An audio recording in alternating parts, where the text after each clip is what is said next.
Hello students, welcome to my channel. আজকের আমি Ulysses কবিতাটির লাইন বাই লাইন আলোচনা করব।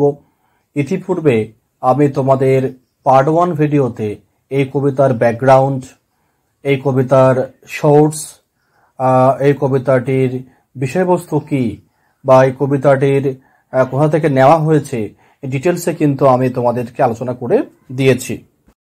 তাই তোমরা যারা এই ভিডিওটি আজকের প্রথম দেখছো, তোমরা অবশ্যই প্লেলিস্ট থেকে ইন্ট্রোডাকশন ভিডিওটা অবশ্যই দেখবে। সেই ভিডিওটা তোমরা যদি না দেখো তাহলে এই লাইন বাই লাইন যে অর্থগুলো আসবে সেই অর্থগুলো তোমরা বুঝতে পারবে না। অবশ্যই করে ইন্ট্রোডাকশন ভিডিওটা দেখো। সেই ভিডিওটা দেখার পরে তারপরেই এই টেক্সটের যে ভিডিওটা লাইন বাই লাইন বাংলা অর্থ এবং তার ব্যাখ্যা সেটা তোমরা দেখবে। দেখো, ইউলিসিস তার নিজস্ব রাজ্য ইথাকাতে ফিরে এসছেন দীর্ঘ 20 বছর পরে।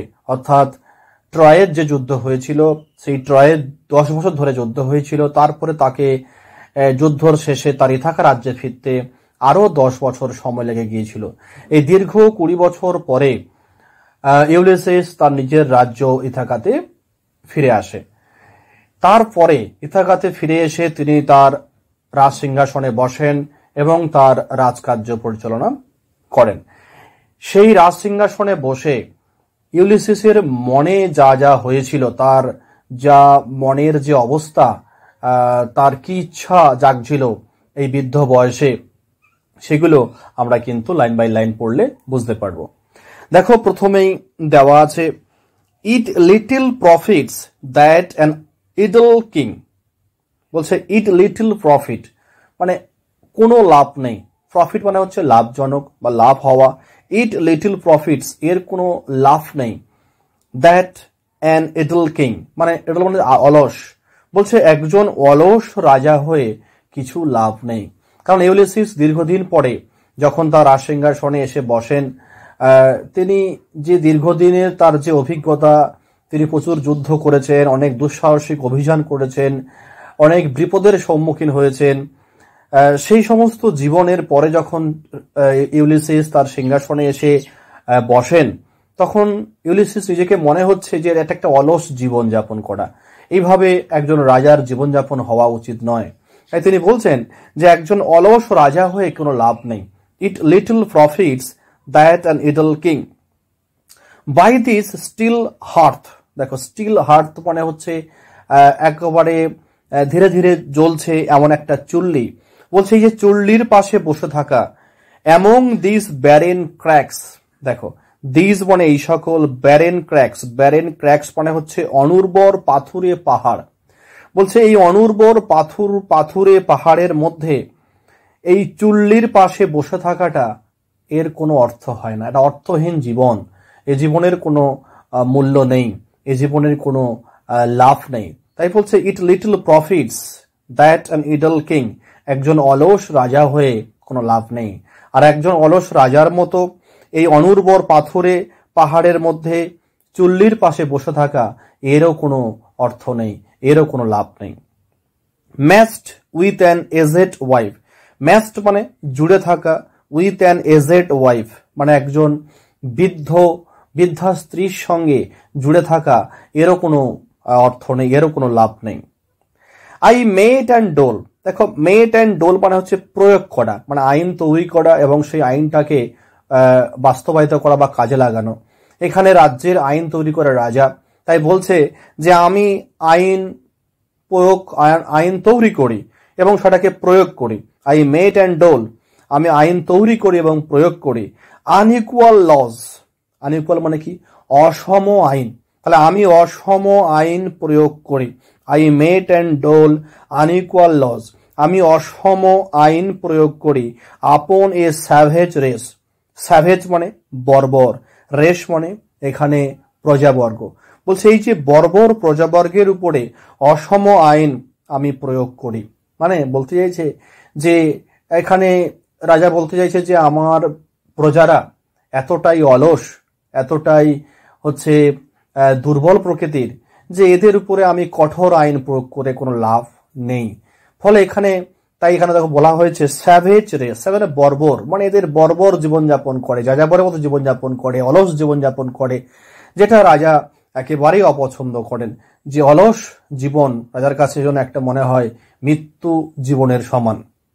তাই বলছে এই যে স্যাভেজ রেস, এই বর্বর প্রজা, দ্যাট হোট, হোট মানে যারা সম্পদ জমিয়ে রাখে, হোট মানে জমিয়ে রাখে, অ্যান্ড স্লিপ মানে ঘুমায়, অ্যান্ড ফেট মানে খায় দায়, মানে যারা সম্পদ জমায়, খায় দায় আর ঘুমায়, আর তাদের কোনো কাজ নেই। And know not me, know not me, এমন আমাকেও চেনে না। রাজা খুব দুঃখ প্রকাশ করছে যে আমার রাজ্যের প্রজারা আমাকেই চেনে না। হ্যাঁ, এবং তারা দিন দুবেলা নেশা ভাঙ করে, তারা খায় দায় এবং ঘুমায়, তারা জীবনের উন্নতি করার কোনো রকম স্বপ্ন দেখে না। এই ধরনের জীবন রাজা কিন্তু এখানে তীব্রভাবে ঘৃণা করছেন। I can not rest from travel, দেখো I can not rest, rest মানে হচ্ছে বিরত থাকা। আই ক্যান নট রেস্ট, আমি বিরত থাকতে পারবো না, ফ্রম ট্রাভেলিং, ট্রাভেলিং মানে হচ্ছে কি ভ্রমণ, বলছে আমি কিন্তু ভ্রমণ থেকে নিজেকে বিরত রাখতে পারবো না। দেখো রাজা এই বৃদ্ধ বয়সেও তার মনে এখনো আকাঙ্ক্ষা, এখনো তার প্রবল তীব্র ইচ্ছা যে জ্ঞান অর্জন করা, অভিজ্ঞতা অর্জন করা, বিভিন্ন দুঃসাহসিক অভিযানে যাওয়া, অজানাকে জানা। হ্যাঁ, এই যে তীব্র ইচ্ছা রাজা কিন্তু এই বয়সেও রয়েছে। তাই বলছে I will drink life to the lees, সুন্দর একটি লাইন, বলছে আই উইল ড্রিঙ্ক, আমি পান করব, লাইফ জীবনকে, টু দ্য লিজ, লিজ মানে হচ্ছে একদম তলা পর্যন্ত, মানে আমি জীবনকে আকণ্ঠ পান করব। মানে যখন দেখবে যে কোনো যারা নেশা করে তাদের যে মদের যে গ্লাস, সেই যে নেশা করে সে মদের গ্লাসের একেবারে তলানিতে যদি এক ফোঁটা মদ থাকে সেটাকেও সে কিন্তু খাওয়ার চেষ্টা করে, এক ফোঁটা নষ্ট করে না। একই রকম ভাবে রাজা এখানে বলছে যে আমার জীবনের প্রত্যেকটা মুহূর্ত আমি উপভোগ করতে চাই, আমি একটা মুহূর্ত অলসভাবে কাটাতে চাই না। তাই বলছে যে I will drink life to the lees, আমি জীবনকে আকণ্ঠ পান করতে চাই। All times I have enjoyed greatly, দেখো অল টাইমস মানে সব সময় আমি আমার জীবনকে ভীষণভাবে উপভোগ করেছি। আই হ্যাভ এনজয়েড, আমি উপভোগ করেছি, গ্রেটলি ভীষণভাবে, আমি সব সময় জীবনকে কিন্তু আমি উপভোগ করেছি। হ্যাভ সাফার্ড গ্রেটলি, আবার ভীষণ ভোগিয়েওছি। সাফার্ড মানে আমার জীবনে অনেক দুর্ভোগ এসেছে, অনেক যন্ত্রণা কষ্ট এসেছে। বোথ উইথ দোজ, তাহলে আমি এই যে জীবনকে উপভোগ করেছি, আমি জীবনে দুঃখ পেয়েছি, কষ্ট পেয়েছি, দুর্ভোগ পেয়েছি, কাদের সঙ্গে নিয়ে? বোথ উইথ দোজ, তাদেরকে সঙ্গে নিয়ে, দ্যাট লাভড মি, যারা আমাকে ভালোবাসে। তাহলে আমি আমার সহযোদ্ধা যারা আমাকে ভালোবাসে, আমি তাদেরকে নিয়ে অনেক জীবনকে উপভোগ করেছি, আবার অনেক দুর্ভোগও ভোগ করেছি। অ্যান্ড অ্যালোন অন দ্য শোর, আবার কখনো কখনো অ্যালোন একাকিত্বে, অন দ্য শোর সেই সমুদ্র তীরে কখনো কখনো একা একা ঘুরে বেরিয়েছি। অ্যান্ড হোয়েন, যখন থ্রু স্ক্রুডিং ড্রিফট, দেখো স্ক্রুডিং মানে হচ্ছে কি বয়ে চলা, ড্রিফট মানে কি এখানে বাতাস বা মেঘ, মানে এখানে বলতে চাইছে যে ঝড় বৃষ্টি হচ্ছে বা বাতাস, প্রবল বাতাস বইছে, তাই প্রবল বাতাসে মেঘ খুব দ্রুত মানে ভেসে চলেছে। মানে এটা অ্যাকচুয়ালি এটা কিসের ইঙ্গিত না, প্রাকৃতিক দুর্যোগ। প্রাকৃতিক দুর্যোগের সময় যেমন ভাবে বাতাস বয় বা যেমন ভাবে তোমার মেঘ ভেসে বেড়ায় সেটাই বলা হয়েছে। থ্রু স্ক্রুডিং ড্রিফটস, সেই প্রবল বাতাস বা প্রবল ভেসে যাওয়া মেঘের মধ্যে দিয়ে। দ্য রেনি হাইট, দেখো রেনি হাইট মানে হচ্ছে এখানে এই হাইট হচ্ছে এক প্রকার রোহিণী নক্ষত্র বলা হয়, যে রোহিণী নক্ষত্র বৃষ্টি আনে, যার ফল যাকে মনে করা হয় যে বৃষ্টি আনে, তাকে বলা হয় হাইট। এই যে রেনি হাইট ভেক্স দ্য ডিম সি, দেখো ভেক্স মানে কি উত্তাল করে দেয়, মানে যে রোহিণী নক্ষত্র সে কি করছে না উত্তাল করে তুলেছে, ভেক্সড উত্তাল করে তুলেছে ডিম সি, ডিম মানে হচ্ছে অন্ধকার সমুদ্র, ডিম সি অন্ধকার সমুদ্রকে, মানে কি একটা প্রাকৃতিক দুর্যোগ, মেঘ হয়েছে চারিদিকে অন্ধকার, আকাশে মেঘ ভেসে বেড়াচ্ছে, বাতাস প্রবল জোরে বাতাস বইছে, হ্যাঁ এমন পরিবেশ আমি উপভোগ করেছি। কখনো কখনো একা, আবার কখনো কখনো আমি আমার সহযোদ্ধাকে নিয়ে। তাহলে এই লাইনটা ভালো করে বুঝে নাও। কি বলছে যে through scudding drips the rainy Hyades. এখানে রেনি হাইটসের কথা কেন বলা হয়েছে? না, রোহিণী নক্ষত্র, যে নক্ষত্র বৃষ্টি আনে, সেই রোহিণী নক্ষত্রের ফলে হয়তো প্রচন্ড প্রাকৃতিক দুর্যোগ ঘটছে, আর সেই দুর্যোগের ফলে ভেক্সড হচ্ছে, উত্তাল হয়ে উঠছে দ্য ডিম সি, এই অন্ধকারময় সমুদ্র। কারণ যেহেতু বৃষ্টি হচ্ছে প্রাকৃতিক দুর্যোগ, তাই সমুদ্রকে অন্ধকার দেখাচ্ছে, তাই অন্ধকার সমুদ্রকে উত্তাল করে তুলেছে এই রোহিণী নক্ষত্র। আর স্ক্রুডিং ড্রিপ মানে হচ্ছে কি না, এই যে মানে ভাসমান বা বয়ে চলা বাতাস বা মেঘ। তো এই পরিবেশকে আমি উপভোগ করেছি, আমি ভয় পাইনি। এই যে অ্যাডভেঞ্চারাস লাইফ, এই জীবনটা হচ্ছে ইউলিসিস ভীষণ পছন্দ করেন। আর সেই জন্যই তিনি বলছেন যে I am become a name, আর সেই জন্য আই অ্যাম বিকাম, আমি হয়েছি আর নেম, আর নেম বলতে কিংবদন্তি। সেই জন্য আমি একটা কিংবদন্তি হয়েছি, আমি একটা লেজেন্ডারি ফিগার হয়েছি। আজকে সবাই আমাকে মনে রাখে, সবাই আমাকে প্রশংসা করে, এই কারণে যে আমার এই যে দুঃসাহসিক অভিযান, বিভিন্ন যে প্রাকৃতিক প্রতিকূলতার মধ্যেও আমি যে অভিযান করেছি, সেই কারণে আজকের মানুষ আমাকে মনে করে, আর সেই কারণেই I am become a name, আর আমি একটা কিংবদন্তিতে পরিণত হয়েছি। For always roaming with a hungry heart. Next কি বলছে? ফর অলওয়েজ, অলওয়েজ মানে কি সর্বদা, রোমিং মানে ঘুরে বেড়ানো, with a hungry heart, hungry মানে কি ক্ষুধার্ত, হার্ট মানে হৃদয়। মানে অ্যাকচুয়ালি এখানে ইউলিসিস বলতে চাইছে যে তার মন সব সময় যেন জ্ঞান অর্জন করতে চায়, অভিজ্ঞতা অর্জন করতে চায়। এখানে হাংরি হার্ট মানে ক্ষুধার্ত হৃদয়। এখানে ক্ষুধার্ত বলতে কিসের খিদা? না, hunger for knowledge, hunger for experience, জ্ঞান অভিজ্ঞতার প্রতি তার ক্ষুধা। তার হৃদয়টা সব সময় যেন এইভাবে ঘুরে বেড়াচ্ছে। রোমিং, রোমিং মানে হচ্ছে কি ঘুরে বেড়াচ্ছে। তার কি ঘুরে বেড়াচ্ছে? না, তার মন সবসময় চাইছে যে আরো বেশি জীবনে জ্ঞান অর্জন করুক। হ্যাঁ, মাচ হ্যাভ আই সিন, আমি অনেক কিছু দেখেছি। মাচ মানে অনেক কিছু, আই হ্যাভ সিন আমি অনেক কিছু দেখেছি। নোন, অনেক কিছু জেনেছি। বলছি তার যে জীবনে এত চারিদিকে যুদ্ধ করেছে, বহু প্রাকৃতিক দুর্যোগের মুখোমুখি হয়েছে, বহু হিংস্র প্রাণী বা জীবজন্তুর মুখোমুখি হয়েছে, তার জীবনের যে এই যে এত অভিজ্ঞতা, বলছে যে আমি জীবনে অনেক কিছু পেয়েছি, অনেক অভিজ্ঞতা অর্জন করেছি, অনেক জ্ঞান পেয়েছি। সিটিজ অফ ম্যান, আমি অনেক শহর দেখেছি। সিটি মানে শহর, আমি অনেক শহর দেখেছি। অফ মেন, সেই শহরের মানুষের সঙ্গে আমার পরিচয় হয়েছে। সেই সকল মানুষদের ম্যানার্স, আচরণ, রীতিনীতি আমি জেনেছি। ক্লাইমেটস, সেই সমস্ত এলাকার আবহাওয়া জলবায়ু কেমন সেটাও কিন্তু আমি জেনেছি। কাউন্সিলস, সেখানকার যে পরামর্শ সভা, সেখানে কিভাবে তার রাজ্যকে পরিচালনা করা হয় সেটা আমি জেনেছি। গভর্নমেন্ট, এবং সেখানকার শাসন ব্যবস্থা কেমন আমি কিন্তু এগুলো সব জেনেছি। ফলে আমি আমার জীবনে অনেক জায়গায় ঘুরে বেড়িয়েছি, এবং প্রত্যেকটি জায়গায় যে আমি ঘুরে বেড়িয়েছি সেখানকার মানুষের সম্পর্কে জেনেছি, সেখানকার মানুষের ম্যানার সম্পর্কে আমি জেনেছি, সেখানকার আবহাওয়া জলবায়ু সম্পর্কে, ক্লাইমেট সম্পর্কে আমি জেনেছি, সেখানকার কাউন্সিল অর্থাৎ পরামর্শ সভাটা কেমন সেটাও জেনেছি, সেখানকার শাসন ব্যবস্থা কেমন, গভর্নমেন্ট কেমন সেটাও কিন্তু আমি জেনেছি। মাইসেলফ নট লিস্ট, মাইসেলফ মানে কি আমাকে, নট লিস্ট সেখানে তুচ্ছ চোখে দেখা হয়নি। আমি একজন যোদ্ধা হিসাবে যে সমস্ত দেশে গেছি, যে সমস্ত সিটিজে ঘুরে বেড়িয়েছি, সেখানে কিন্তু আমাকে কেউ তুচ্ছ হিসাবে দেখেনি, তুচ্ছ হিসাবে গণ্য করেনি। বাট কিন্তু অনার্ড অফ দেম অল, কিন্তু আমাকে সবাই অনার্ড মানে কি সম্মানিত করেছে, সবাই আমাকে শ্রদ্ধা করেছে, সম্মানিত করেছে। অফ দেম অল, তারা সবাই আমাকে সম্মান এবং শ্রদ্ধা করেছে। এবং drank delight of battle, drank মানে কি আমি পান করেছি। কি পান করেছি? ডিলাইট মানে আনন্দ, অফ ব্যাটেল মানে কি যুদ্ধ। আমি যুদ্ধ করতে গিয়ে কিন্তু ভয় পাইনি, উল্টে আমি যুদ্ধের যে আনন্দ আমি সেটা উপভোগ করেছি। Drank delight of battle with my peers. দেখো, পিয়ার্স মানে হচ্ছে সহযোদ্ধা। বলছে ইউলিসিস বলছে যে আমি আমার সহযোদ্ধাকে নিয়ে আমি যুদ্ধের আনন্দকে পান করেছি, অর্থাৎ যুদ্ধের আনন্দ উপভোগ করেছি, সেখানে আমি কখনো ভয় পাইনি। Far on the ringing plains of windy Troy.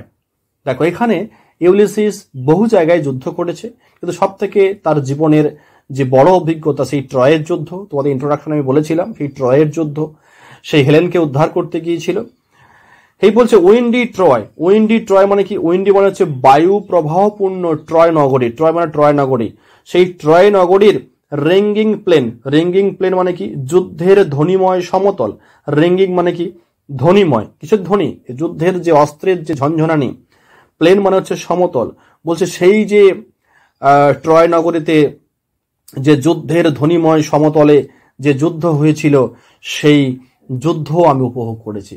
মানে এখানে তার একটা অভিজ্ঞতার কথা তিনি এখানে তুলে ধরেছেন, যে ট্রয় নগরী যে একটা বিশাল যুদ্ধ হয়েছিল দীর্ঘ 10 বছর ধরে, সেটাও তিনি উল্লেখ করেছেন এখানে, যে সেখানে তিনি খুব আনন্দ পেয়েছেন। দীর্ঘ 10 যুদ্ধ করেও তার মনে কোনো ক্লান্তি নেই, তিনি সেটাকে অনেক বেশি ভালোভাবে গ্রহণ করেছেন এবং সেখান থেকে তিনি অভিজ্ঞতা অর্জন করেছেন। I am a part of all that I have met. I am a part, আমি একটা অংশ হয়েছি। of all, সবকিছুর আমি একটা অংশ হয়েছি। that I have met, যা কিছু আমি সাক্ষাৎ করেছি, মানে আমি যা কিছু দেখেছি বা যাদের সঙ্গে মিলিত হয়েছি তারই একটি অংশ হয়ে গেছি। এখানে ইউলিসিস বলছে যে আমার কারোর সঙ্গে সাক্ষাৎ হয়েছে, তার সঙ্গে যেন আমি এমনভাবে মিশে গেছি যেন আমি তার একটা অংশতে পরিণত হয়েছি। অ্যাকচুয়ালি এই লাইনটি কবিতার অন্যতম বিখ্যাত একটি দার্শনিক উক্তি। ইউলিসিস বোঝাতে চান যে প্রতিটি অভিজ্ঞতা তার ব্যক্তিত্ব গঠনে অবদান রেখেছে। মানে মানুষের একটা ভালো ব্যক্তিত্ব গড়ে উঠতে গেলে প্রত্যেকটা অভিজ্ঞতার প্রয়োজন আছে। সবকিছু মিলেই তবে একটি সুন্দর ব্যক্তিত্ব গঠন হয়। Yet all experience is an arch where through, দেখো yet তবুও all experience মানে প্রতিটি অভিজ্ঞতা হয় ইজ an arch। আর্চ মানে এখানে খিলান। খিলান মানে হচ্ছে প্রবেশদ্বার। তিনি অভিজ্ঞতাকে তুলনা করেছেন একটি দরজার সঙ্গে। তাহলে ইউলিসিস তার যে জীবনের যে অভিজ্ঞতা, সেই অভিজ্ঞতা তিনি তুলনা করছেন কার সাথে? না একটি দরজার সঙ্গে, যার ভিতর দিয়ে আমরা সামনে তাকাতে পারি, নতুন জগৎ দেখার কিন্তু আমরা সুযোগ পাই। ইউলিসিস বলছেন যে একটা অভিজ্ঞতা অর্জন করলে আরেকটি অভিজ্ঞতা অর্জনের পথ খুলে যায়। তাই একটা অভিজ্ঞতা হচ্ছে যেন একটি প্রবেশদ্বার। সেই প্রবেশদ্বারে প্রবেশ করলে তার পরবর্তী যে পথ সেটা কিন্তু আমাদের সামনে হচ্ছে কি উঠে আসে। হ্যাঁ, তারপর কি বলছে যে where through glimpse that untraveled world whose margin fades। দেখো where through glimpse মানে কি? ঝলক দেখা যায়। আনট্রাভেলড ওয়ার্ল্ড মানে অজানা জগৎ। হুজ মার্জিন ফেট, হুজ মার্জিন, এখানে মার্জিন মানে হচ্ছে কি না, এখানে মার্জিন মানে হচ্ছে সীমানা বা প্রান্ত। ফেটস মানে কি? মিলিয়ে যায়, যার প্রান্ত ধীরে ধীরে মিলিয়ে যায়। তাহলে এখানে দেখো গ্লিমস মানে কি? গ্লিমস মানে হচ্ছে ঝলক দেয়, সাইন্স ব্রাইটলি, মানে একটা অভিজ্ঞতা অর্জন করলে আরেকটি অভিজ্ঞতা অর্জনের যে একটা জগৎ আছে, যে একটি, সেটা কিন্তু আমাদের চোখের সামনে জলজল করে ওঠে। এই গ্লিমস মানে জলজল করে ওঠে। দ্যাট আনট্রাভেলড ওয়ার্ল্ড, সেই অজানা জগৎ।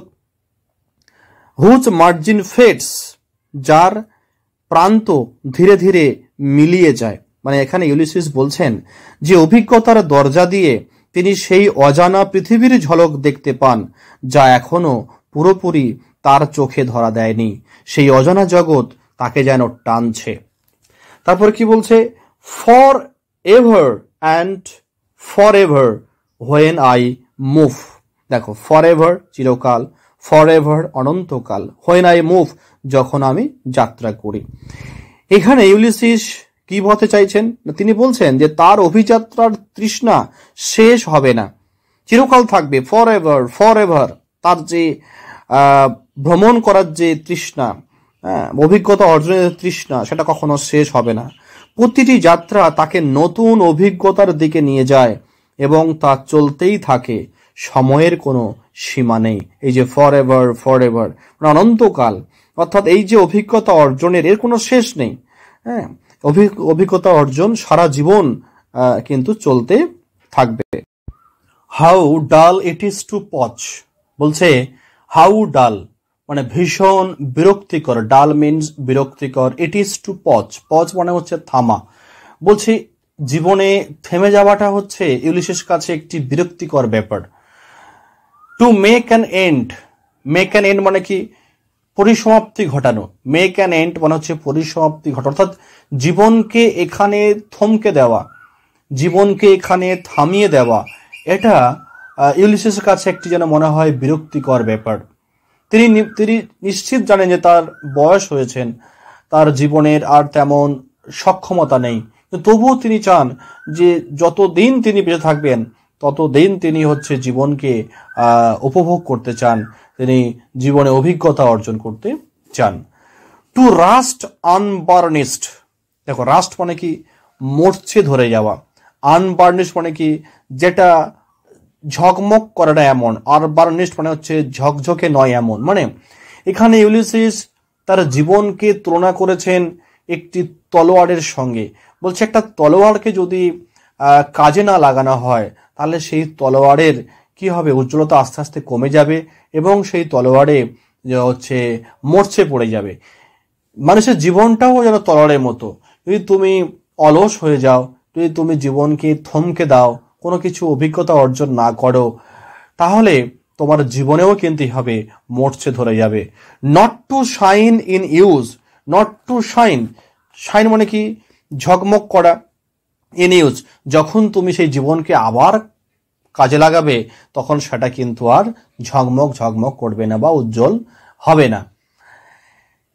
As though to breathe were life, দেখো টু ব্রেথ মানে কি নিঃশ্বাস নেওয়া, অর্থাৎ জাস্ট প্রাণ আছে।